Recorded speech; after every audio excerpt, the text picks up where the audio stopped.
di sini akan membuat semakin ketatnya persaingan, bisa jadi di bawah 3%.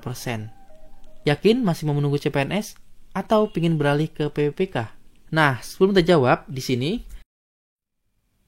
halo guys, welcome back. Kembali lagi sini dengan saya Fandi. Kali ini kita akan membahas tentang informasi seputar CPNS, yaitu bocoran rencana kebijakan pengadaan ASN ke depan, khususnya di tahun 2023. Oke, sebelum lanjut, buat teman-teman semua, jangan lupa untuk subscribe channel ini dan jangan lupa juga follow IG saya @fandi_arya agar teman-teman tidak ketinggalan informasi terbaru seputar CASN. Oke, teman-teman, langsung aja kita bahas di sini. Kita akan membahas tentang PPPK yang siap mendominasi. Bagaimana dengan CPNS yang kabarnya ke depan akan semakin sedikit. Mungkin teman-teman sudah sering dengar info tersebut dari media-media. Namun kali ini teman-teman saya ajak untuk melihat langsung video aslinya. Silakan ditonton dahulu. Tapi tentu menjadi world class birokrasi itu ada prasyaratnya. Harus kita penuhi. Kita lihat statistik ASN kita. Yang pertama adalah jumlah PNS-nya sekarang ini 3,9 juta orang. Sudah turun daripada sebelumnya. Sebelumnya sampai 4,5 juta. Tapi jumlah ini kemudian ditambah dengan pegawai pemerintah dengan perjanjian kerja. Sekarang ini jumlahnya 351 ribu, terutama guru. Kedepan bayangan saya PNS ini akan turun drastis. Yang banyak adalah P3K. Jabatan-jabatan pelayanan publik itu nantinya ke depan akan menjadi jabatan-jabatan pegawai pemerintah dengan perjanjian kerja. PNS ini lebih kepada jabatan-jabatan pembuatan kebijakan. Bedanya dengan di luar adalah P3K kita tidak mendapatkan pensiun. Di luar dapat secara project base, kalau selesai mereka bisa keluar atau meneruskan pada proyek yang lain. Yang kedua, struktur kohortnya, struktur usianya. Struktur usia PNS kita ini adalah segitiga terbalik. Jadi yang tua itu jauh lebih besar daripada yang muda. Ini bukan struktur SDM yang sehat. Nah, kita ingin itu cepat berubah. Jadi dalam 10 tahun dari sekarang, ini pekerjaannya sudah akan berubah. Jadi saya harus melakukan evaluasi sangat terhadap jabatan fungsional yang ada sekarang. Apakah misalnya peranata komputer masih dibutuhkan? Karena peranata komputer itu hanya data entry operators sebetulnya. Atau dia dirubah sama sekali. Jadi apa? Misalnya menjadi virtual designer, menjadi artificial intelligence engineers, menjadi big data analyst. Apakah kita membutuhkan tenaga administrasi? Itu mungkin sudah akan tergantikan dengan digital. Nah, dari video tersebut, di sini bisa kita ringkas, yang mana dalam rangka menuju world class birokrasi, maka kebijakannya di sini PNS ke depan akan semakin sedikit, namun PPPK akan semakin meningkat dan dikhususkan PNS itu untuk pembuat kebijakan, sementara untuk pelayanan publik dipercayakan kepada PPPK. Terkait hal ini, BKN juga akan melakukan evaluasi jabatan fungsional dan tenaga administrasi ke depan akan tergantikan dengan digital, artinya tidak ada lagi jabatan administrasi. Kemudian yang bisa kita tangkap adalah tentang struktur SDM yang tidak sehat atau dikatakan bentuknya segitiga terbalik diarahkan ingin cepat diubah. Maksudnya bagaimana? Nah, untuk ini kita akan bahas lebih lanjut di slide berikutnya. Dan satu hal lagi masih tentang struktur SDM yang mana di sini ke depan akan dibuat agar mudah menyesuaikan dengan perkembangan zaman atau teknologi. Atau mungkin bahasa mudahnya struktur kepegawaian atau SDM yang mudah dibongkar pasang ya, sesuai dengan kondisi. Hal ini mendukung dengan rencana pengadaan PPPK yang jauh lebih banyak ke depannya. Oke, yang pertama kita akan dalami tentang PNS dan PPPK ini, tentang jabatan fungsional, administrasi, dan sebagainya.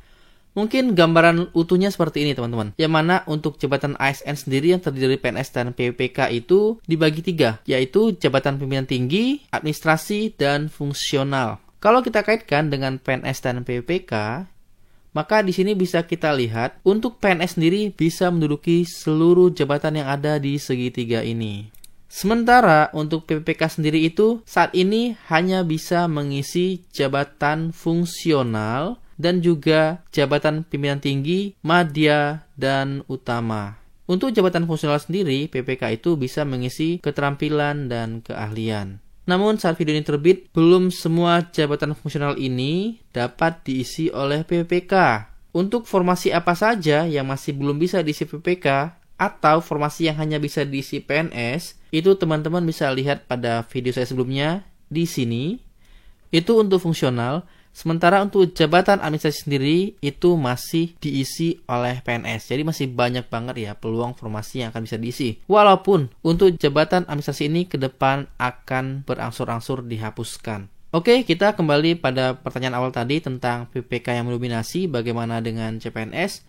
Ya, ke depan CPNS memang semakin menurun, namun ada formasi-formasi yang nggak bisa diisi PPK, sehingga CPNS menurut saya masih akan tetap dibutuhkan. Dan sebenarnya info dari Kepala BKN terkait pengurangan PNS ke depan itu saya nggak terlalu terkejut ya. Karena memang pada paparan Pan-RB sebelumnya di bulan Juni, saya sudah melihat bahwasannya untuk rencana kebijakan umum pengadaan ASN di tahun 2003, yaitu pertama jumlah ASN seharusnya negatif growth dan dalam 5 tahun ke depan diarahkan ke minus 30%. Kemudian untuk tenaga pelayanan dasar yaitu guru dan tenaga kesehatan dikecualikan dan tetap jadi prioritas pengadaan CSN tahun 2003.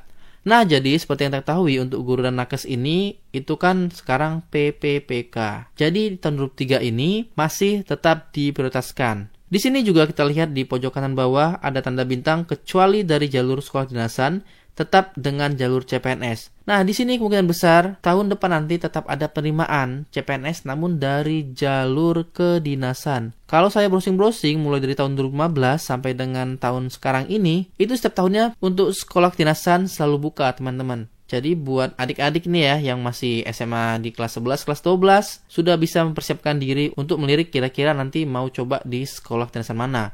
Karena untuk kedinasan sendiri ini sifatnya berbatas umur, jadi jangan disia-siakan. Dan satu lagi nih, terkait rencana kebijakan umum ini sangat inline atau berkaitan dengan surat Pan-RB yang baru dirilis di bulan Juli ini, yang mana Menpan-RB meminta agar pejabat pembina kepegawaian untuk memetakan pegawai non-ASN atau kita bilang honorer di masing-masing instansinya, dan bagi yang memenuhi syarat dapat diikutsertakan atau diberikan kesempatan ikut seleksi CPNS maupun PPPK. Batas waktu untuk pendataannya sendiri adalah di tanggal 30 September 2002. Logikanya di sini teman-teman, ketika 30 September berarti kita punya waktu 3 bulan lagi untuk menghabiskan tahun 2022. Yang mana nggak akan cukup untuk rekrutmen CPNS dan PPPK. Maka di sini sangat cocok ya dengan rencana ke depan PPK ini akan berlanjut di tahun 2023. Bagaimana dengan CPNS? Ya, semoga juga sama ya, karena di sini pemerintah men-state seleksi CPNS. Mudah-mudahan ada pengecualian di tahun depan karena pemerintah juga ingin membuat langkah strategis untuk menyelesaikan tenaga honorer di lingkungan instansi pemerintah. Dan next, kita akan bahas tentang struktur piramida terbalik. Yang mana tadi dikatakan struktur SDM-nya enggak sehat. Kita lihat di sini teman-teman. Yang umurnya muda lebih sedikit dibanding yang tua. Sebenarnya segitiganya nggak terbalik ya teman-teman. Mungkin untuk urutan yang mudanya di bawah ya baru terbalik. Ya, kita anggaplah ini segitiga terbalik ya teman-teman. Kemudian katanya ini ingin cepat diubah. Berarti kan segitiganya kita balik nih teman-teman. Menjadi seperti ini kan. Berarti yang lebih muda lebih banyak, yang lebih tua pasti bakal pensiun ya kan. Nah, jadi kalau saya sendiri melihatnya di sini dengan ingin mengubah bentuk segitiga ini berarti harus banyak rekrutmen agar yang muda dapat bertambah dan lebih banyak dibanding yang tua. Oke, next kita akan bahas tentang persaingan yang super ketat. Di sini kita ambil 3 tahun terakhir yang mana hasilnya adalah untuk peluang lulus kasarnya itu CPNS rata-rata 3%, PPK guru cukup besar 31%, sementara non-gurunya untuk PPK ada di angka 11%. Jadi bisa kita lihat ya teman-teman, dari 100 orang mendaftar itu hanya 3 yang terpilih. Kaitannya dengan slide sebelumnya tadi, bahwasanya akan ada rencana pengurangan CPNS, maka di sini akan membuat semakin ketatnya persaingan. Bisa jadi di bawah 3%. Yakin masih mau menunggu CPNS? Atau ingin beralih ke PPK? Nah, sebelum kita jawab di sini, kita bahas dulu sedikit tentang syarat tambahan seleksi PPPK di tahun 2021. Yang mana di sini pelamar wajib punya pengalaman kerja minimal 3 tahun. Dan bukti pengalamannya itu nggak harus honorer di instansi pemerintah. Selengkapnya silakan aja browsing ya tentang syarat tambahan ini. Namun ini hanya berlaku di tahun 2021. Untuk tahun ini belum ada keluar lagi. Tapi kalau bisa saya sampaikan kisi-kisinya atau analisis kasar banget ya teman-teman ya. Dari surat tadi tentang pendataan tenaga non-ASN di lingkungan instansi pemerintah tertanggal 22 Juli. Yang mana di sini syaratnya telah bekerja paling singkat 1 tahun pada tanggal 31 Desember 2001. Kalau kita lihat di sini, pemerintah mau inventarisir yang masa kerjanya minimal setahun di instansi pemerintah. Nah, di sini mungkin ya ada kisi-kisi kasar bahwasanya untuk persyaratan tambahan nanti ke depan di tahun 2022 ini atau tahun depannya lagi, kemungkinan untuk masa kerja 3 tahun akan diturunkan menjadi minimal 1 tahun kerja. Ya, untuk pastinya kita masih menunggu, namun apabila ini terjadi, maka cukup meringankan juga bagi teman-teman yang ingin cobain PPPK. Nah, di samping hal ini, hal yang perlu kita perhatikan berikutnya adalah persyaratan untuk PPPK khusus non-guru apabila lulus di tahun ini, atau lulus PPPK lah ya kita katakan, namun tahun depannya buka CPNS. Kemudian dia daftar CPNS, maka itu nggak bisa. Kenapa? Karena apabila mengundurkan diri, maka dia akan di blacklist 1 periode berikutnya untuk CASN. Jadi untuk CPNS maupun PPK dia nggak bisa coba. Beda kalau guru tuh bisa cobain CPNS lagi. Nah, jadi ini juga perlu pertimbangan ya buat teman-teman yang mau cobain PPK tahun ini, namun dalam hati terdalam itu masih pengen cobain CPNS. Sehingga saran saya buat teman-teman semua yang galau, pertama, bila sudah punya pengalaman kerja, bila itu terjadi peningkatan benefit yang signifikan, silakan cobain aja PPK. Kemudian, bagi fresh graduate, sebaiknya cobain tes BUMN maupun perusahaan-perusahaan swasta. Atau di sini yang punya pengalaman kerja 3 tahun, 4 tahun ya. Menurut saya lebih worth it teman-teman cari pekerjaan yang punya kepastian lebih dibanding statusnya kontrak. Namun kembali lagi teman-teman, apabila ada benefit yang signifikan, ya tadi saya bilang peningkatan gaji, mungkin fasilitas yang bertambah atau penempatannya sesuai domisili, ya silakan cobain PPPK. Sebagai info juga di akhir tahun nanti akan ada tes BUMN lagi. Mungkin teman-teman di samping mempersiapkan diri untuk CPNS atau PPPK, juga bisa nih lirik-lirik tentang apa aja isi dari tes BUMN itu. Nah, untuk saran ketiga, bagi lulusan SMA atau yang masih duduk di kelas 12 dapat mempersiapkan diri mengikuti sekolah kedinasan. Jadi selama umur masih sesuai dengan persyaratan, jangan disia-siakan teman-teman.